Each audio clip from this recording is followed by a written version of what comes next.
This is a City AM Studios production. Hello and welcome to Business as Usual, brought to you by Okta with me, Martin Kimber. And me, Matt Kenyon. Coming up today, an interest rates decision.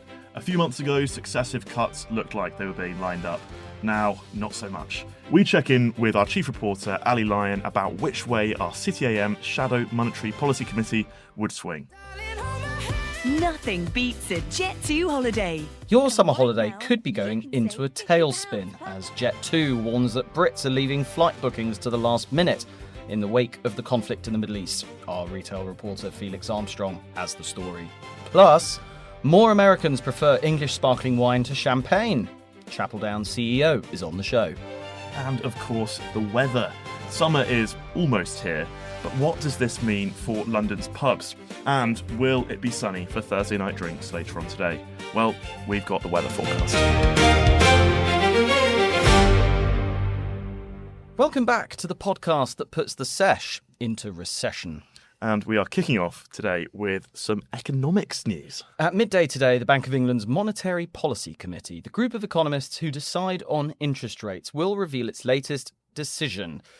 And while the outcome might seem like a foregone conclusion, there is still a lot of uncertainty and volatility around where rates go next. Chief reporter Lyon is here with us. What are we expecting to happen later? So later today, I think there is a pretty wide consensus that the Bank of England is going to hold interest rates. The prevailing view is that there will be 8 Monetary Policy Committee members. So these are the people who decide the interest rate. 8 will vote to hold, and that there will be 1 dissenter who will vote to rise the interest rate by 25 basis points for fear of sort of the potential inflationary effects of the war in Iran. And inflation is the factor that they're meant to sort of observe the most, right, when making these kinds of decisions. But is there also a kind of tacit understanding, unspoken thought process going on here that if they were to raise interest rates, the country would go bust because of the interest rate already being charged on government lending? Yes, that's fair. So the Bank of England has what's called only one mandate. So there are other central banks who have a dual mandate whereby they have to look out for the inflation rate and hit their sort of whatever their target is, tends to be 2%, while also keeping an eye on jobs. So the most famous example of that is the US Fed, the Federal Reserve, and they have that dual mandate. Whereas the Bank of England, on paper, as you say, ostensibly is only really meant to look at or try and target that 2% annual inflation rate. I think that the counterpoint to, I suppose, the idea that it's dangerous to raise rates was made by one of our shadow MPC, I believe Jonathan Haskell, who I think was the only dissenting vote against a big consensus on our side, that there should be a hold. He said that if we were to call for a 25 basis point raise, it could actually end up sort of preempting some later shocks down the line, so avoid sort of second round effects. Could mean that actually if you get ahead of it, you end up then avoiding some awful situation like we saw in 2022 where you're doing successive rounds of rate rises. I said, what do you make of that counter view? Well, I think a lot of people have quite a lot of sympathy on it, sympathy with it, particularly given the scars from that 2022 cost of living crisis are still pretty rare. I note that Jonathan Haskell himself is a former MPC member, so maybe he wears those scars more personally than some others. But there is an argument that, I think it's a pretty safe argument, that the Bank of England in 2022 were too slow to raise interest rates. They thought that it was the transitory was the big word at the time. A lot of the rate setters were in that transitory camp, that the price rises wouldn't really get bedded into an economy, into the British economy, and that actually it was a sort of a mixture of COVID unlocking and the Russia-Ukraine invasion would both be temporary little shocks to the economy. A lot of people will feel that they don't want to make that same mistake again. And yeah, I think if you look at markets, rather than sort of highfalutin economists, they're pricing in a couple of interest rate rises at the moment, actually, for the rest of the year, whereas economists seem to be much more sympathetic to the idea that everyone should sit on their hands. And just for clarification, the Shadow MPC is a group of economists that City AM has assembled to try and sort of take a good guess at what the actual Monetary Policy Committee is going to do. Well, it looks like this time they've been pretty similar in their view to what we're expecting tomorrow. They normally get it bang on. Our yeah, Shadow normally MPC. it's normally they get it right. Normally. They're very good. There've been a few moments where it's less aligned, but I think this one is pretty much lined up. I think just on that point about it being priced in, it's interesting that this is all falling at the same time as banks reporting season, because certainly Lloyds this morning do seem to have seen a bounce off the back of the expectation of elevated rates.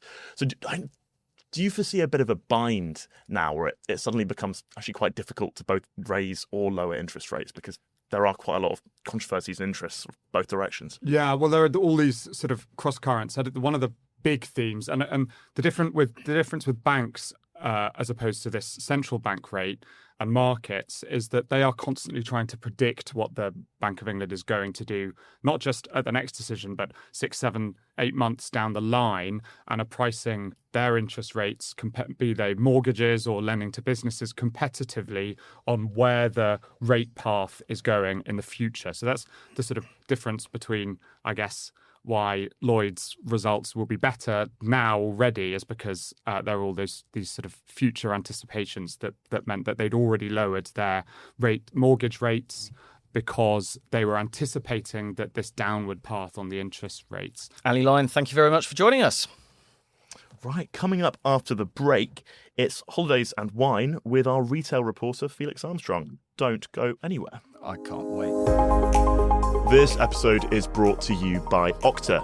AI agents are everywhere now, quietly making decisions across organisations. Now that's great until you stop and think about who's in charge. If you don't know what an agent is, what it's connected to, or what it's allowed to do, you can't really trust it to act in your interests. That's the bit Okta focuses on. They secure the identity of AI agents, so there's one clear layer of control across the whole system. Which means every agent has a clear identity, permissions, and a line of accountability, even as things scale.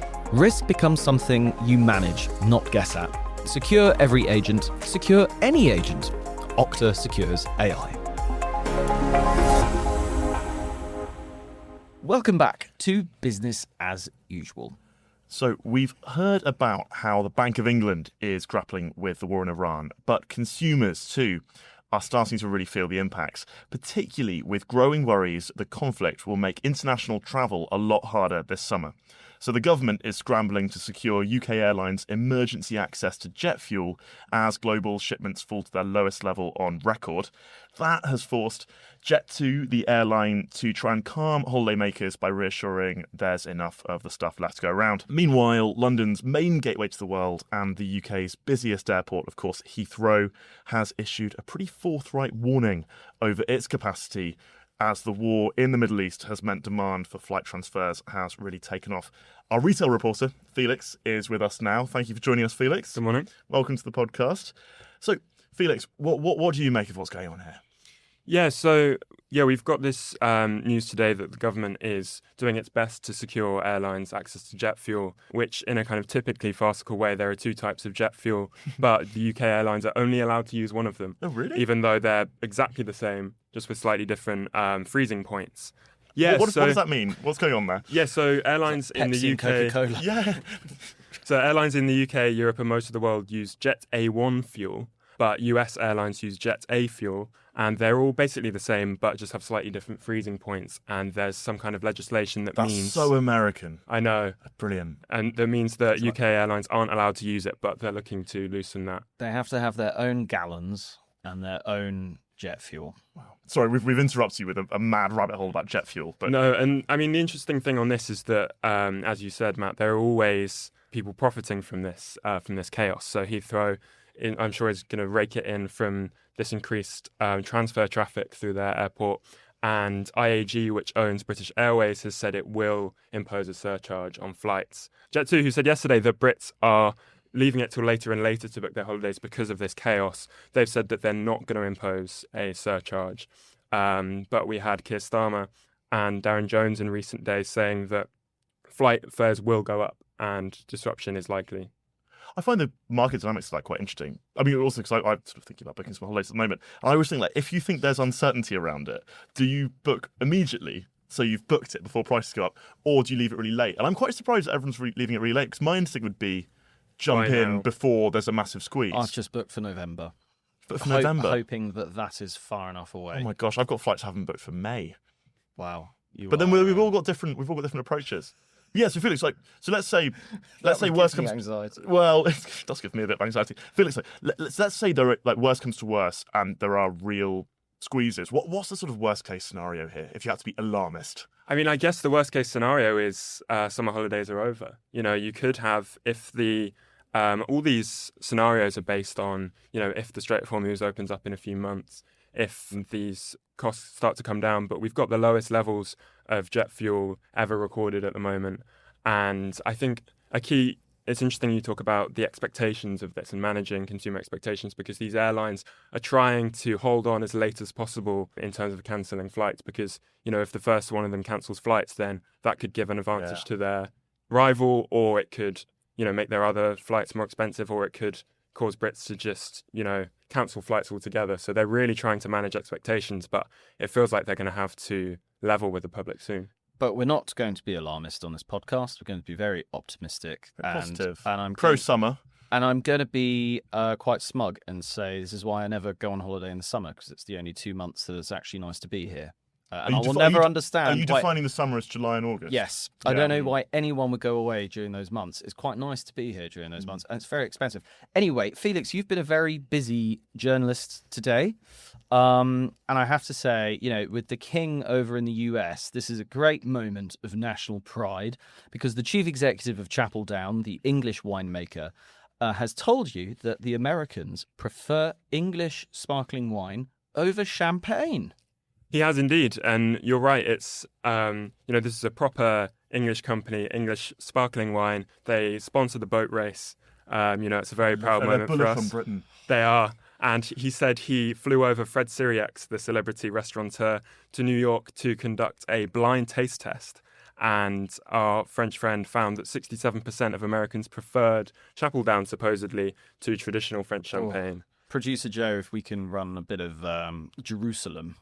over this bit. I'm impressed you've waited 3 days. You've held off that long. But all is not rosé in the world of wine. They have faced a sort of slight increase in costs.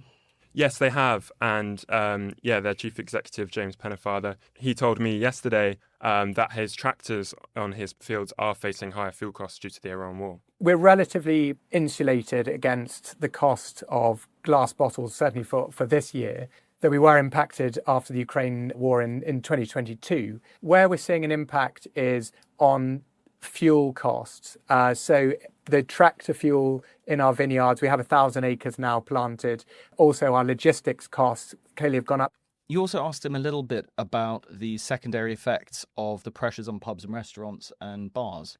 I did, and he said that a large part of his business is through selling his wine to pubs and bars, which he said have really been struggling since the budget last year. There have been changes, and in particular around NI business rates, which actually have impacted our customers probably more than us. If you look, it's well documented what is happening in pubs and bars. Actually, last year we grew by 5% in pubs and bars. Our distribution grew by 12%. Well, thank you, Felix, very much for joining us. I'm sure we'll have you back on the podcast soon. And that is not the last we'll be hearing about pubs on the programme today. No, that'll have you reaching for the bottle. And of course, don't forget that you can read about all of these stories that we've mentioned on the podcast today and more on the City AM app, featuring news, opinion, podcasts, and of course, puzzles.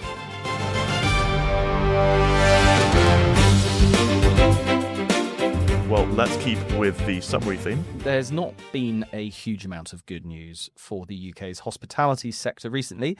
However, the sun is now threatening to come out, and we're going to do a regular Thursday weather forecast for your Thursday night drinks. So joining us for the weather forecast today is Michael Hunt, journalist at City AM. But on a more serious note, Michael, the weather does have a big effect on hospitality. Very much so. And we know exactly how much we can ascribe to it for 2023 with a big crunchy number of around £70 billion that year for the outdoor hospitality sector, according to data gathered for a couple of years ago. It takes a bit of time, so there's a bit of a lag there.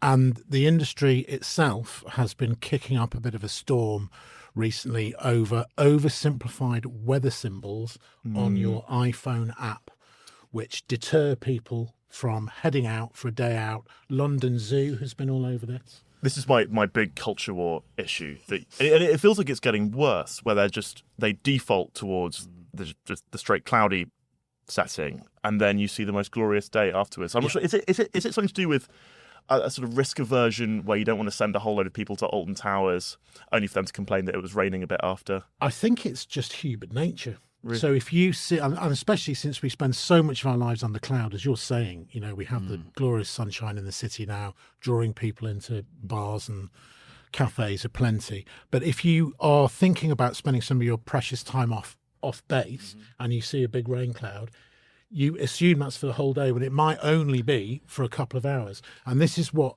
industry bodies have been saying. And vice versa. It's saying Thursday, Friday, it's got the sunshine symbol. What if there is suddenly some cloud and some rain? Well, if you click into it, what does it say then? It's quite a complicated graph on the iPhone. I don't really understand it. But they trust their audience to handle nuance. It's going to be sunny all day Thursday and all day Friday.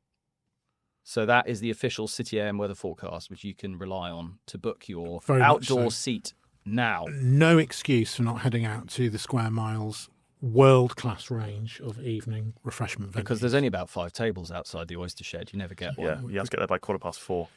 But the way in which this has affected people is really pretty clear.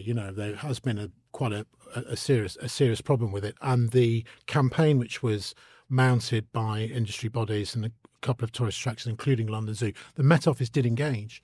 They did engage and acknowledge that this could be an issue, and they had a round table to get to the bottom of it, and are looking at ways to make sure that that single symbol on the top left of your phone isn't going to deter people from spending big money when the UK economy really needs it most. And I suppose, one more question on this.